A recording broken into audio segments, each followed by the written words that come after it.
Assalamualaikum warahmatullahi wabarakatuh. Perkenalkan, kami dari kelompok 5 akan membahas tentang strategi pembelajaran PAUD. Adapun anggota dari kelompok kami yaitu terdiri dari 8 anggota. Yang pertama, saya sendiri Medi Sartika sebagai moderator dan penyaji. Kemudian ada Imam Al-Badi sebagai penyaji. Ada Syedini Putri Mitiati sebagai penyaji. Ada Elsa Wirawasista sebagai penyaji. Ada Ikhtiara Tenuri sebagai penyaji, Wahyu Pratiwi sebagai penyaji, Tanita Nia sebagai penyaji, dan yang terakhir ada Dea Ananda sebagai penyaji. Nah, adapun pembahasan yang akan kami bahas pada presentasi kali ini yaitu yang pertama ada definisi strategi pembelajaran PAUD, yang kedua ada macam-macam strategi pembelajaran PAUD, yang ketiga ada manfaat strategi pembelajaran PAUD, dan yang terakhir ada hal-hal yang harus diperhatikan dalam strategi pembelajaran PAUD. Baiklah, untuk materi yang pertama, definisi strategi pembelajaran PAUD akan dibahas oleh Saudari Ikhtiara Tunuri. Kepada Saudari Ikhtiara Tunuri, silakan. Bismillahirrahmanirrahim. Kepada teman-teman, apakah suara saya terdengar dengan jelas? Jelas.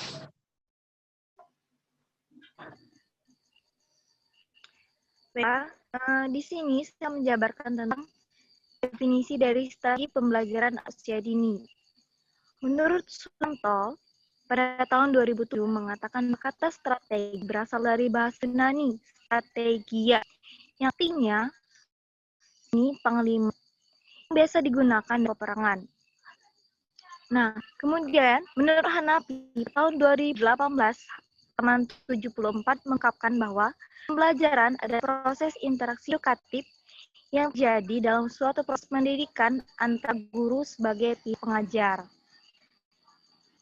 Nah, kemudian menurut Hamruni, dikutip oleh Aziz tahun 2019, halaman 41 menjelaskan bahwa strategi pembelajaran adalah sebuah rencana yang berisi rangkaian langkah kegiatan yang untuk mencapai tujuan pendidikan. Kemudian, menurut Prasowo pada tahun 2017, halaman 240 mengatakan bahwa strategi pembelajaran adalah perencanaan yang diisi atas rangkaian kegiatan yang disusun untuk mencapai tujuan pembelajaran. Nah, kemudian menurut Undang-Undang Nomor 20 Tahun 2003 tentang Sistem Pendidikan Nasional mengatakan bahwa anak usia dini adalah anak yang berusia 0 sampai dengan 6 tahun. Nah, dari beberapa definisi tersebut dapat disimpan bahwa strategi pembelajaran anak usia dini adalah satu cara dirancang oleh pendidik yang diperuntukkan kepada peserta didik yang berusia 0 sampai 6 tahun dalam proses kegiatan pembelajaran untuk memudahkan guru dan memberikan stimulus pada anak serta mampu meningkatkan hal belajar anak agar tercapainya tujuan belajar yang telah ditetapkan. Baiklah, saja pemaparan dasar. Saya kembalikan ke moderator. Terima kasih. Baiklah, terima kasih kepada Saudari Ikhtiara Tunuri. Selanjutnya ada macam-macam strategi pembelajaran PAUD yang akan dibahas oleh Saudara Imam, Saudari Wahyu, dan Saudari Dea Ananda. Untuk poin yang pertama dan yang kedua akan dibahas oleh Saudara Imam. Pada Saudara Imam dipersilahkan.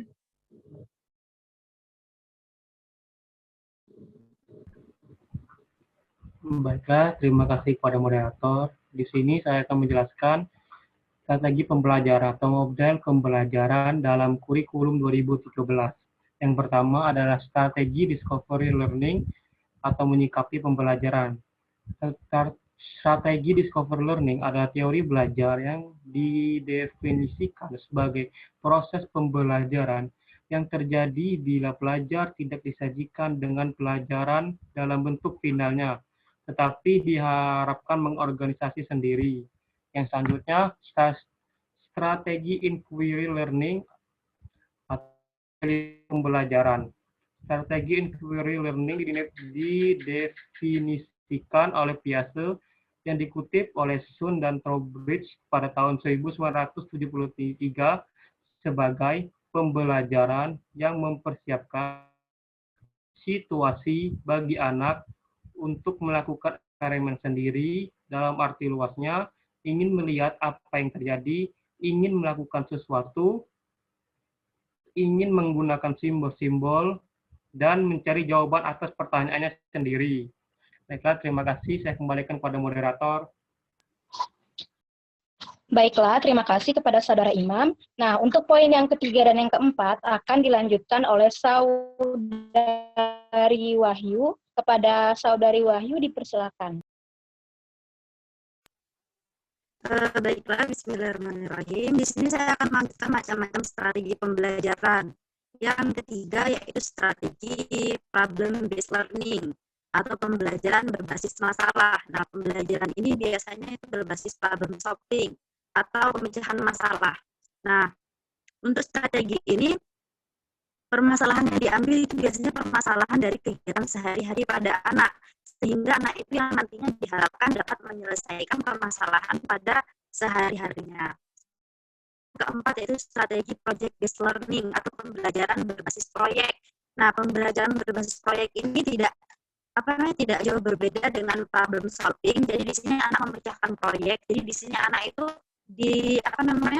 dituntut untuk memecahkan, dimulai dari mencari masalahnya, kemudian bagaimana cara mengatasinya hingga menyelesaikan sebuah proyek itu.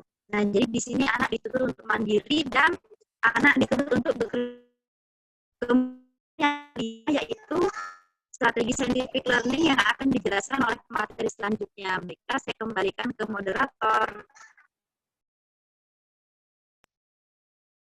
Baiklah, terima kasih kepada Saudari Wahyu Pratiwi. Dibahas oleh Saudari Dea Ananda. Kepada Saudari Dea Ananda, dipersilakan. Dea.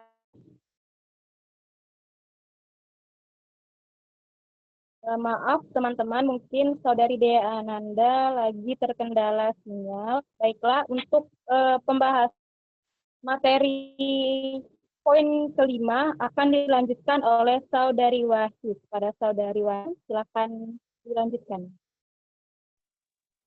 Baiklah, saya akan melanjutkan untuk strategi yang kelima, yaitu strategi scientific learning. Nah, di sini strategi scientific ini proses pembelajaran dirancang sedemikian rupa agar peserta didik secara aktif mengkonstruksi konsep, hukum, atau prinsip melalui tahapan-tahapan mengamati. Nah, di sini secara saintifik ini juga sudah dijelaskan di kurikulum 2013. Kemudian yang selanjutnya,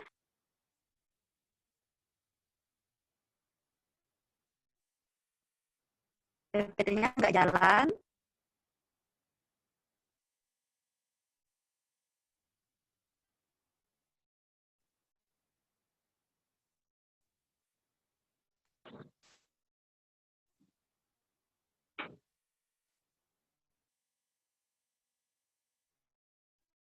Oke, baiklah. Terima kasih kepada Saudari Wahyu Pratiwi yang sudah menjelaskan macam strategi.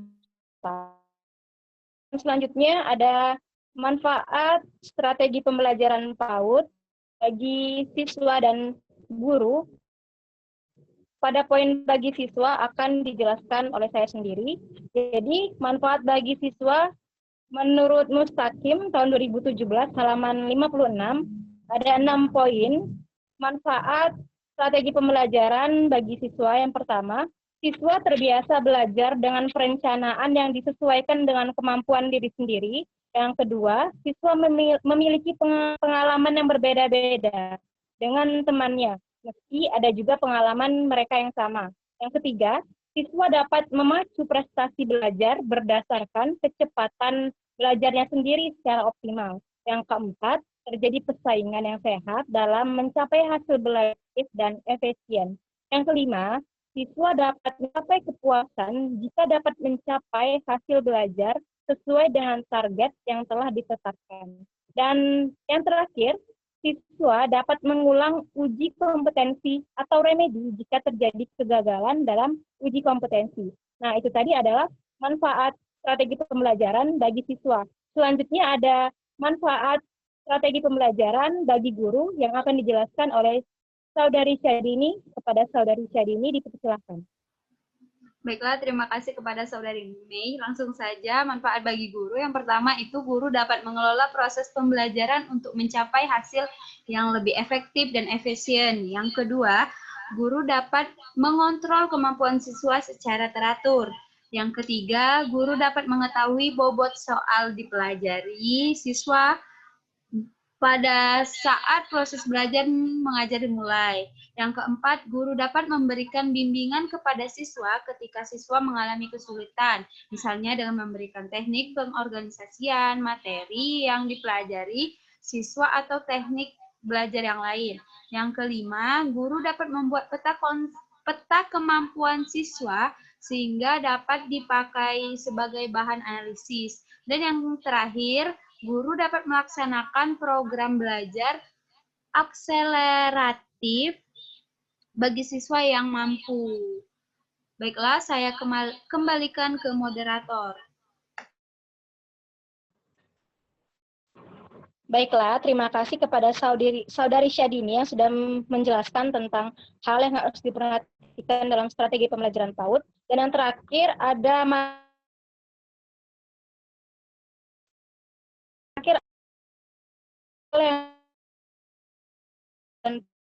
yang aktif dari Elsa dan Tania. Untuk yang pertama, Saudari Elsa terlebih dahulu menjelaskan. Pada Saudari Elsa dipersilakan. Baiklah, terima kasih kepada moderator. Saya akan menjelaskan tentang hal yang harus diperhatikan dalam strategi pembelajaran PAUD. Tahun 2011 yang dikutip oleh Nuraini tahun 2018 halaman 145, karakteristik yang harus diperhatikan itu ada 5. Yang pertama, karakteristik tujuan pembelajaran, yaitu mengembangkan domain fisik motorik, kognitif, dan etika yang serta juga untuk mengembangkan pemahaman anak mengenai nilai-nilai estetika dan sebagainya. Yang kedua, karakteristik usia kemampuannya. Dalam hal ini, guru harus selalu lebih peka terhadap perkembangan anak, karena setiap anak memiliki karakteristik dan kemampuan yang berbeda-beda. Yang ketiga, karakteristik tempat yang akan digunakan untuk kegiatan pembelajaran, apakah di luar atau di dalam ruangan. Dalam hal ini, peran guru sangat penting dalam merancang lingkungan pembelajaran karena dapat mempengaruhi perilaku anak didiknya. Selanjutnya akan dilanjutkan oleh Saudari Rani.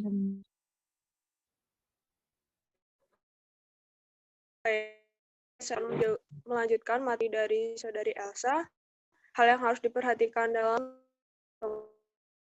berikutnya yaitu karakteristik tema atau bahan belajar yang akan disajikan kepada anak.